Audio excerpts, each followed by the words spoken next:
I know I promised my next video would be an explanation of Austrian business cycle theory, but I've been meeting a lot of wealthy speculators who are all in on cryptocurrency, as they're all flocking to Puerto Rico for the incentives around capital gains taxes. I think it's foolish to be all in on something, especially when it's at an all-time record high. And a lot of these guys really don't like me because I'm skeptical as to whether Bitcoin will ever become a widely accepted medium of exchange, and some of them even view me as a trader because I sold my Bitcoin and put my capital into other speculations such as junior silver mining stocks. I decided to make this video to share my perspective. I was a relatively early speculator who profited on Bitcoin, but now I do not think that Bitcoin can function as a widely accepted medium of exchange without government backing, which I think is extremely unlikely. Bitcoin believers cannot write me off as a dinosaur who is too old to understand the new paradigm, as I'm in my 20s. I'm very sympathetic to the movement where you can be your own bank, a self-governing sovereign who is not susceptible to the whims of central bankers. If you've watched my previous videos, it's obvious that I'm not a binary thinker. A lot of pro-Bitcoiners use the failures of fiat money and economic ideas like regression theorem to justify their portfolios, so maybe that's a good place to start. Regression theorem helped to explain how money evolved in the marketplace, but since Bitcoin is not yet a widely accepted medium of exchange, and is therefore not a money, using regression theorem is fluffy at best. Menger kicked off the Austrian School of Economics and built on the scholastic school's understanding that value is perceived in the minds of men. This breakthrough was done simultaneously by two other economists, but they were very different in their approach, which you can learn about in my first video. Menger developed his theory before he stopped promoting economics as he became depressed about the direction of European liberty. His theory was further developed by Mises in the 1912 book, The Theory of Money and Credit, which he rushed out as he wanted it to be published before the coming war he sensed, and he was worried that the socialists were going to use the war as an excuse to destroy the classical gold standard. To build up to regression theorem, we'll start by understanding marginal utility, and the best way to understand this is through the water example. If one had a small amount of water, you would drink it to satisfy your thirst. If you had even more water, you would use it to wash with and to stay clean. Then if you had even more water, you may use it as a means to satisfy less urgent needs, like keeping your lawn watered so it looks pretty, or to fill in a pool to swim in. The less important needs are satisfied as you have more of the good in question, which is proven by the order of the chosen action. It is the principle of demonstrated preference, which is a praxeological law. I will try and keep this as light as I can, but praxeology is the deductive study of human action based on the notion that humans engage in purposeful behavior, as opposed to the reflexive behavior like sneezing and inanimate behavior. This is why most of the past economists from the Austrian school tended to be more liberty-minded than other economists because they placed such an emphasis on the choices of an individual. Mises used to say that men had means and ends. The means was an action that was perceived to satisfy some desire, such as a rain dance in an attempt to get rid of rain, but that means did not necessarily lead to that end. Mises used to use the example of the land of cocaine, which is kind of like the Garden of Eden, and he used to show that even when things are not totally scarce, you still need to choose what activity you do first. For example, do you eat cake first, or do you eat pizza?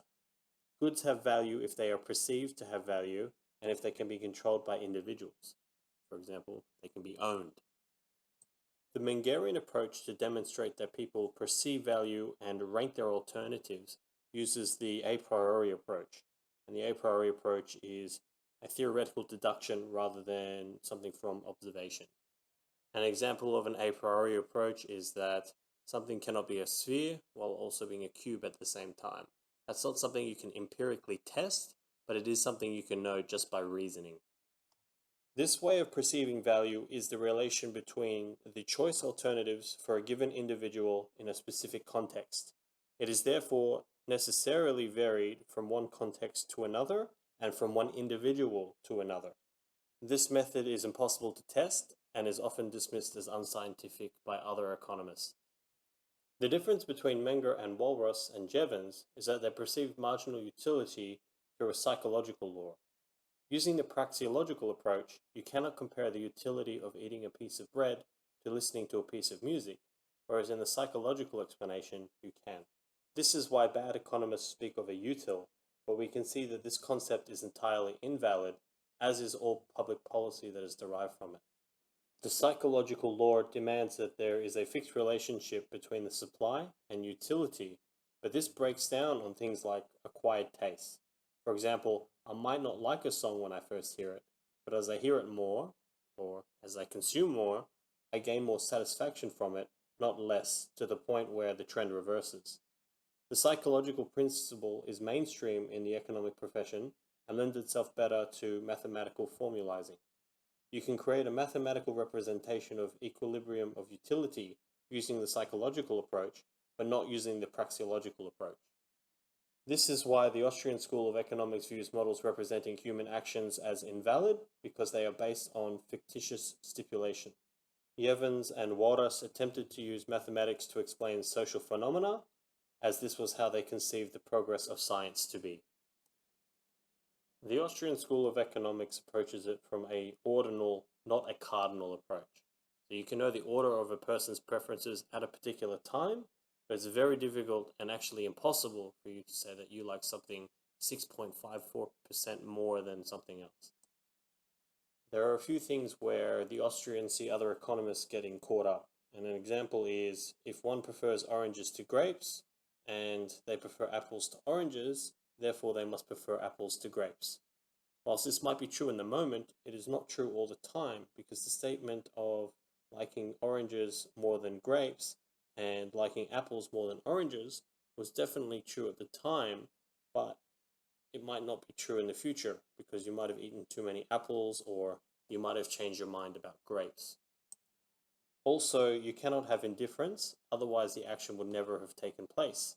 Any action taken is to take the actor from a less preferred position to one that is more desirable in the mind of the actor at the time. This is viewed by mainstream economists as cultish and unscientific. Because people have different value scales, it makes exchange possible. For example, if I value apples more than I value oranges, and I meet somebody who values oranges more than apples, we can have an exchange and we can both benefit. We might change our minds later and regret the exchange, but at that point of time, when the action is taking place, we both believe that we are better off. Now, according to Marxist theories, we have both exploited each other, but that's a video for another day. This here is the approach of Walras and Jevons, and suggests that people can get the same amount of utility from different things. This is why things like supply and demand curves are totally false, because they should be represented like this. This is not a curve, and therefore calculus is not as valid as other economists believe. This is why certain economists will die defending things like CPI as an accurate measure of inflation, because their models rely on garbage coming in not to be garbage. Therefore, Austrians view mainstream economics as modern voodoo, as it's starting from an invalid place. Value is perceived in the mind of individuals. Exchange is possible because people have different preferences and value things differently. Even when you use money, money has exchange value. Market prices are determined by these scales. The more market participants there are, the more accurately we can gather the market clearing price. Gold would have a place on a person's value scale for its use as an alloy component. Because of its uses and the fact that it was portable, durable, divisible, and fungible, it became a money and moved up in the perceived value chain because now it had exchange value that was derived from its scarce utility. Aristotle outlined what he thought some of the characteristics of a good money were many, many years ago. The misunderstanding of what value is has led to more death than any other misunderstanding in history. Again, I'm not going to spend too much time on this, but this misunderstanding of value led to the value theory of labor, which in turn led to Marxism and communism. So if we stick with this example where Luke values gold to make an alloy with for dentistry to alleviate pain, and he values that more than he values an apple to eat to satisfy his hunger. Whereas Jack values the apple more than he values the gold, so exchange is possible. Because it was so easy for this transaction to take place, because of the characteristics of gold, it made a third party, Tom, start to desire gold simply because other people wanted it and it met the other characteristics that made it a good money. That is how gold evolved out of the marketplace to become a money. Individuals remember the purchasing power of money in the past and extrapolate it into the future. This is regression theorem. However, when Ludwig von Mises came up with it, he did it the other way. He wanted to explain why money had purchasing power, and it was always said that money has purchasing power today because it had purchasing power yesterday, and so on and so forth. But he managed to show that it evolved out of exchange through a value system. You have a want, and a good is a perceived means of meeting that want. Cigarettes were used as money, as it solved the nicotine craving and was pleasurable. Shells were money, as it was both used as decoration and jewelry. Bitcoin solved the want of a medium of exchange, as it is a payment network that is limited in quantity and is decentralized to stop abuse by the powerful. Regression theorem may not apply that well to Bitcoin. Yes, it developed a market price, but it's based on speculation rather than a price relative to other goods and services on a preference list. Gold tends to move with other commodities as it is a store of value for them. There's the old saying that a good suit costs 1 ounce of gold, and you can see that that has held consistently over time. If the government paper currencies start to lose value and all commodities are rising, a copper refiner cannot store all the copper he needs, so he will hold gold as it is a better money. Gold moves both as a money, but also because of its underlying utility. Some people say silver will not be purchased if there is inflation, as it is now an industrial metal, but you can see why silver being useful does not make it a bad money. There are things that only silver can do that no other metal can do, and that scarce utility that silver has creates a demand for it, and that demand creates the confidence for its use as a store of purchasing power because people know that there will always be a demand of silver because it is so useful. And the usefulness that silver offers is unique to silver alone, and no other metal can duplicate it. Or if another metal can, it has to do it at a much, much higher cost. Bitcoin supporters will say that the gold demand for actual non-monetary uses of gold will put the price at around $300 per ounce, but the rest of the price is the monetary demand. And they say, well, why can't Bitcoin be 100% monetary demand? And the reason that I think so is because the $300 non-monetary demand of gold creates a confidence that gold will always be accepted and that a new money is less likely to outcompete it because of the non-monetary demand. Whereas for Bitcoin, there is always another currency that can come along that is newer, better, and more efficient at being a payment network. And there's no reason other than a network effect, which isn't established yet, that would stop people from dropping Bitcoin as soon as a newer, better currency comes along. Because there isn't that intrinsic use of Bitcoin that no newer, better crypto can't do better than Bitcoin. So there's always the risk that people drop it because there isn't that confidence that Bitcoin has a scarce utility that will cause a bid in the market no matter what happens to the monetary demand of Bitcoin. Bitcoin had a couple of revolutionary breakthroughs when it first came out. So the first one was the copy and paste problem that it solved, where you actually genuinely had digital scarcity because the currency could not just be copied and pasted into oblivion. And it also solved the double spend problem, where you couldn't spend your Bitcoin and then very quickly spend the same Bitcoin in another place and therefore inflate the currency supply that way.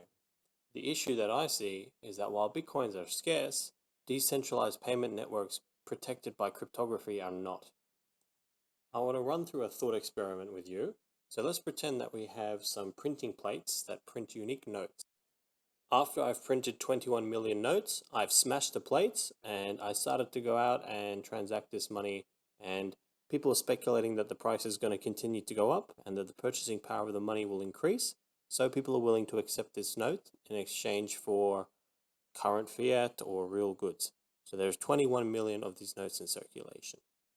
Let's also just pretend, for the sake of argument, that these notes are small and very easy to hide and to take across borders, just to make them a little bit more like cryptocurrency. The price of these notes has continued to go up as people keep buying them and speculating that the price will go even higher and higher. Also, the government starts to print a lot of their own fiat money, but because I've smashed the plates, everyone is confident that there will only ever be 21 million of these notes. Why on earth would these notes ever become a widely accepted medium of exchange? Why not another note? There's always a chance that someone else will come up with a better plate, a smaller note, something that's harder or more durable, something where there might even be 20 million in circulation.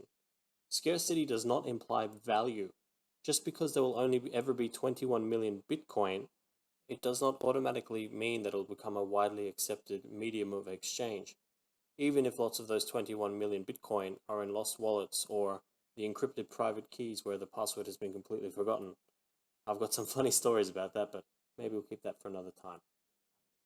Gold is not just scarce, it is able to be a means to an end better than anything else, which is what gave it demand. It wasn't that it was useful, but rather that its usefulness was scarce. Let's pretend that back in the day alchemy was actually real, but all the gold created by alchemy was green. What happens to the monetary demand of gold? What if there were multiple colors? After all, gold is actually red under a powerful microscope. Could gold have ever become a money in the marketplace if there were an unlimited amount of gold, even if it was a different color? It's because gold had scarce uses that it evolved to be a money in the marketplace, not just because it was scarce. And that's the problem that I see with Bitcoin. Bitcoin might have been the first mover, and yes, the price is going up, but there are many, many other different types of cryptocurrencies that can do exactly what Bitcoin does. And there's no reason why you would use Bitcoin other than the network effect, which I think is very woolly and hasn't been established. I'll give you another example. Let's pretend that we discovered an alloy of copper and lead that could be used in catalytic converters just like platinum, except it's much cheaper. Would the platinum price crash as there is no longer a need to satisfy that is unique to platinum? Would the monetary demand of platinum be affected if there was no longer a non-monetary use of platinum? Initially, when I purchased Bitcoin, I was aware that Bitcoin's utility was not scarce. I was worried that it would be like the private paper notes, where the plates were destroyed to keep the supply restricted, but other paper notes would emerge and make all the private paper notes worthless. I knew any new crypto could replace the payment network, but I initially took a small speculative position based on the idea that Bitcoin's first mover advantage would establish it as the premier crypto that miners would create, and this would be difficult for a newer, better crypto to take market share from. I thought that this would help Bitcoin create a network effect, but the processing power in the crypto mining space skyrocketed a lot faster than Moore's law, doubling every 18 months, as I'm sure you might know. This meant that a new crypto could supplant Bitcoin, and as there was no network effect to protect Bitcoin, as it was not already a widely accepted medium of exchange that goods and services were priced in, this was a major sell signal for me. Coupled with the market cap approaching that of the silver bullion market, I decided to liquidate my position. Quantum computing is not just a threat to the cryptography of Bitcoin, but also to the mining pool monopoly, which would be an additional threat in the pipeline, similar to what I described. The utility of Bitcoin as a payment network can be replicated and replicated and replicated, and threaten its perception as a store of value. A difference which makes no difference is no difference. Be watchful of Bitcoin being displaced. One of the guys I followed back when Bitcoin was in its infancy, I actually remember this guy being asked if someone should buy Bitcoin, and he said that it had gone up so much that he didn't feel comfortable recommending it at $500 a token because he paid single digits for his Bitcoin. This person has mostly cashed out of Bitcoin now and is buying a new coin that is more private and more secure than Bitcoin, which highlights the problem that I see with crypto, is because it has no scarce usage, they can always be dumped for a newer coin because there is no underlying use that keeps a bid in the market and the confidence of its future purchasing power. This person is pumping this new crypto because he is hoping that the price will go up if it's listed on an exchange, as you currently need to buy Bitcoin first before you can buy this cryptocurrency. And this is a problem. You have to buy Bitcoin to buy a lot of the altcoins. It puts an artificial bid in Bitcoin and masks the threat of a newer, better crypto dethroning the currency. Another earlier adopter of Bitcoin is pushing for his followers to hodl Bitcoin and not sell until the fiat system collapses and then a crypto network can be established. There are cryptocurrencies where this does not apply to, such as the social media one where the more likes you get for a post, the more cryptocurrencies you receive, and the more cryptos your account has, the more likely your post will be seen in other people's feed. The trouble with this sort of crypto acting as a money is that even though its utility cannot be replicated, it only requires a network effect that can be replicated by a newer social media coin. But the value of the coin is tied to the value of the ability to project posts which is not stable. It would be similar to putting Facebook shares on a blockchain. The value relative to other goods would swing wildly and therefore not be a good money. Early Bitcoin speculators argued that Bitcoin could not be stolen by the government like gold can if it's stored in an unsafe place. Even if Bitcoin takes over from a fiat collapse and we enter into a new paradigm, then Bitcoin would have to compete against precious metals, in which the whole value of it not being stolen by the state is irrelevant. Imagine when Bitcoin was first released, Satoshi Nakamoto had backed it 100% by gold that was redeemable on demand in Switzerland. All you had to do was transfer your Bitcoin into his primary wallet that was specially coded just to delete them and not have a private key. So the Bitcoins were permanently gone and you received your gold. Bitcoin was still decentralized and the wallets were protected by vast numbers and cryptography. If it then turned out that the gold was completely gone, would the price of Bitcoin rise or fall? Fiat money fell in value when decoupled from gold, as you will understand in my previous video. Fiat money has scarce utility because it is the only payment that the government will accept in taxes, and if you don't comply, you face prison. This is why currencies that were never linked to gold or silver can still circulate as widely accepted mediums of exchange. There is an existing price system in place upon which the new money can be superimposed, and there is a scarce use for fiat money, which is staying out of prison by using that money to pay your taxes. You can see here, if we were to map this out, we don't have actual people in the real world that need Bitcoin for its uses unique to itself to satisfy a need more easily than another good. You don't even really have people who want Bitcoin to barter with. They're usually buying it to speculate on a rising price. However, when it comes to fiat money, there is a demand for it because people want to use it to pay taxes so they can stay out of prison. A lot of critics of Bitcoin now are pointing out that it uses a lot of energy to run the network. I don't think that this is as much of a problem as they make it out to be, because if Bitcoin did end up becoming a widely accepted medium of exchange, the energy costs would be nothing compared to the energy that it saves by disrupting the current system.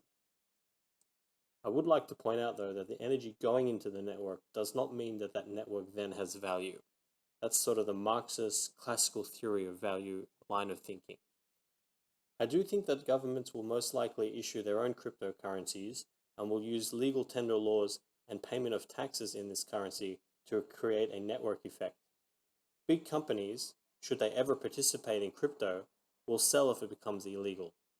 New money will sell as they are not the ideologues that were in there in the first place, and a portion of the current holders who are all in will need to liquidate if the price starts to fall to meet loan obligations and just general living expenses. This is going to cause a real issue for Bitcoin, not just because the weak hands and those that have to comply with the law will sell, but more private coins might begin to dominate the crypto market and highlight my point that the utility is not scarce, and because there is no scarce use in any crypto that is useful as a money, i.e. not the social media coin, then the whole idea of cryptocurrency as a medium of exchange is challenged. All the government has to do to destroy Bitcoin is to pump up their own coin that can be used in payment of taxes. The government has been subtle in the way that it hit Facebook for Libra, as that would have been a stable coin with 2 billion people already plugged into the network. I also think that the way the CCP hit Jack Ma was related to some of the things he said and Alipay. If the government made it illegal to transact in crypto and closed the exchanges and went after the internet service providers, it would rain havoc on Bitcoin. Right now, I think we are seeing a lot of money flooding into the crypto market that does not understand the original philosophy and the issues that Bitcoin solved, like the double spend problem. I remember that I had to pay a yearly membership fee once, and I was talking the guy's head off, so he decided to let me pay in silver. I gave him some silver bullion, and to round it out, I gave him a Bitcoin as well, just to cover the difference between the silver price and what was actually owed. I explained Bitcoin when we went out for coffee and his son was there. Out of the blue, his son messaged me years later about buying Bitcoin, and I told him that I sold and why. He ignored me and he now has a huge position in Bitcoin. This has happened to me so many times that I take a screenshot every time someone I used to know asks me about Bitcoin, and I've got quite a collection now. So much for the old saying, If you buy on Jones's advice, sell on Jones's advice. My major at university was entrepreneurship, as it was the only major where I could squeeze all my classes in on one day of the week so I could keep on working full time. We had an assignment once where we had to come up with an innovative idea, and mine was on how to stabilize a country after a hyperinflation.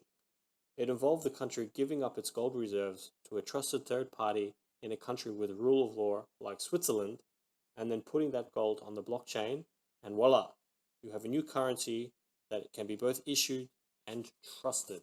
Similar things are happening with stablecoins now, but back then the class had no idea what I was on about. Some of my former classmates asked me how to buy crypto years later, including one of the guest professors who did not give me a good mark for that assignment. It's difficult for Marxists to understand economic concepts, I suppose, but this is not the sort of person who is ideologically in tune with the original Bitcoin thesis. I suspect that the new monetary system will be similar to this, where a reserve currency or currencies is on the blockchain and is holding fractional reserves similar to the gold exchange standard. I also suspect that it will not be redeemable for private citizens, but only for other central banks, just like during the Bretton Woods system. The recent Swiss ruling in favor of stablecoins could really bring back private gold-backed banknotes redeemable for gold and silver, but using blockchain technology. The government may crack down on this, as they have done with centralized currencies in the past, but if it's in a safe jurisdiction with a trusty third party, it won't be easy. At the very least, it should add pressure on governments to make sure they incorporate gold or silver into the new monetary system, should the current petrodollar fiat system fail. I want to keep this talk about money and cryptocurrencies, but I'll address NFTs quickly. So they take advantage of the double spend problem being solved, and I view them more as an autograph on a book. The book's not scarce, the autograph kind of is, so that's how NFTs might have value.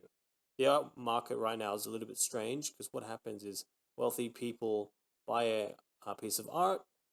As the art market continues to go up, they get it revalued by a professional, and then they donate that piece of art to a gallery where the artwork is actually displayed, and then they can write off the entire donation off on their taxes for the increased price.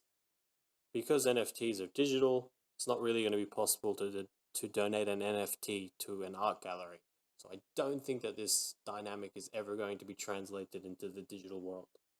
NFTs are good for things like internet domains, but I don't know about a currency. I'm looking forward to seeing how crazy this gets. We might see Tamagotchi NFTs, or internet models are going to sell NFTs of themselves to simps. It just shows how frothy this crypto space is, where all these things are catching a bid. None of this increases the likelihood of Bitcoin becoming a widely accepted medium of exchange. The usefulness of blockchain technology does not validate Bitcoin as a currency. Watches with factory diamonds are worth more than aftermarket diamonds. In fact, the whole diamond market is a good example of scarce utility in action. Synthetic diamonds, or lab-grown diamonds, are identical at the atomic level to natural diamonds and are much cheaper than natural diamonds. I suspect more people will buy the lab-grown diamonds once they discover them. Diamond dealers are only able to tell artificial synthetic lab-grown diamonds apart from the natural ones because of the certificates that come along with the natural diamonds when it is mined.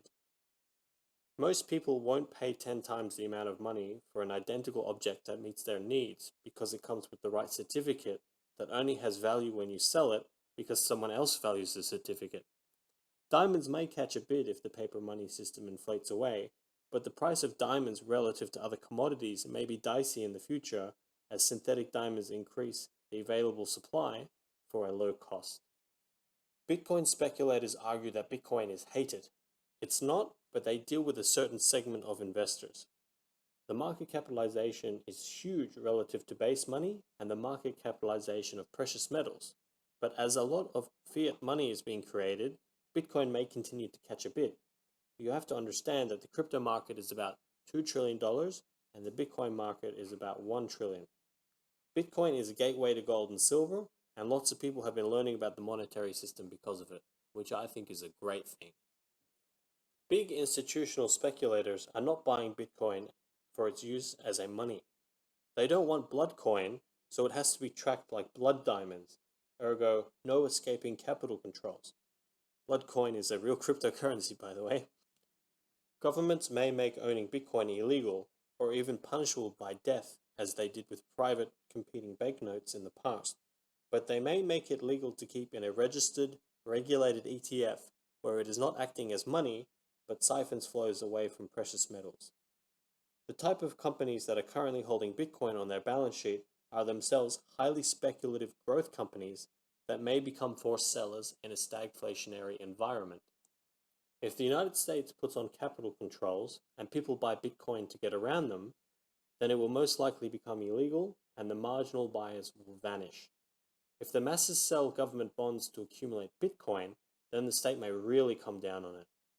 Precious metals are less likely to be made illegal, but then people may turn to the mining stocks as they did in the 1930s. I think it will be hard for baby boomers to rush towards Bitcoin instead of precious metals in an inflationary environment.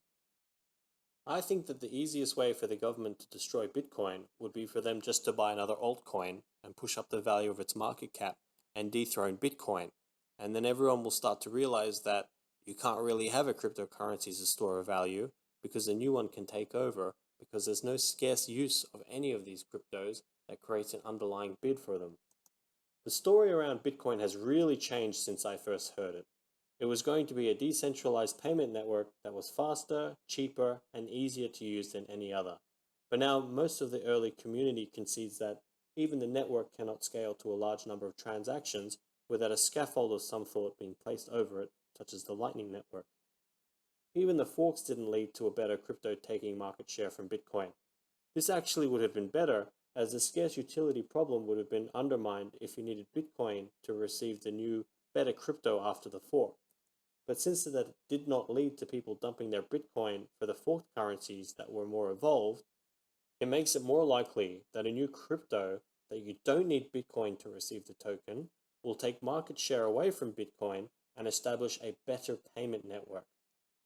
They say that Bitcoin is a store of value, which was not the argument early on. When the investment thesis changes, it is not a green flag for me, even if the Lightning Network is a success. They used to say that poor people in Africa who cannot access the banking system will use Bitcoin. This is gone if Bitcoin cannot be used in transactions, and the forked ones that can are not used. I always had difficulty with this thesis, as Bitcoin would already have to be money before very poor people used it as money, as they would not have the savings to speculate on Bitcoin. A lot of people in Bitcoin are not treating it like a speculation. It is dangerous to go in on something when it's at an all-time record high. They are not betting with money they can afford to lose. When you bet your lifestyle and it goes wrong, you're a seller. They are using the rising price of Bitcoin to justify the idea that it is doing well. But the rising price is not a reflection of an increasing likelihood of it becoming a currency, let alone the world's reserve currency. It is much more difficult for the trillion-dollar Bitcoin market to go up 10 times than it was in the past. The gold market recently fell by 15% in the last pullback, but that move was the entire market capitalization of the cryptocurrency market. So it just shows how much further Bitcoin has to go to replace gold's market cap. But in the scheme of other overpriced assets and all the money being thrown around, it is not a huge market, so it can always go up, even if it ends up going all the way down. If you have your entire net worth in Bitcoin, ask yourself if you knew all these arguments and if you can refute them. If the answer is yes, then ask yourself if your fellow investors can, or if they're just weak hands who are only buying Bitcoin because the price is going up. Bitcoin took about 8 years to get a market capitalization of 100 billion. Now it gained 100 billion in 3 days. I do not think that this is because Bitcoin has established a network effect and is a medium of exchange. Only about $3.5 trillion has actually been transferred on the Bitcoin blockchain, so it's either Gresham's law in practice, where good money is saved and bad money is spent, or it is just like all the other speculation happening in the market right now. I just want to remind you of this preference list here, where somebody's holding Bitcoin for a need that Bitcoin can satisfy more easily than any other good, which doesn't really exist, but let's just say you want to hold it because it's useful as a payment mechanism. And then another person wants Bitcoin to barter with, and therefore you have a trade. However, I think what's happening now is that people are buying Bitcoin to speculate on a rising price. Or to put it in Mezzanian language, they're speculating that people are going to put Bitcoin higher in their preference list, which is the definition of the greater fool theory. But what do I know? I'm the fool who sold my Bitcoin too early.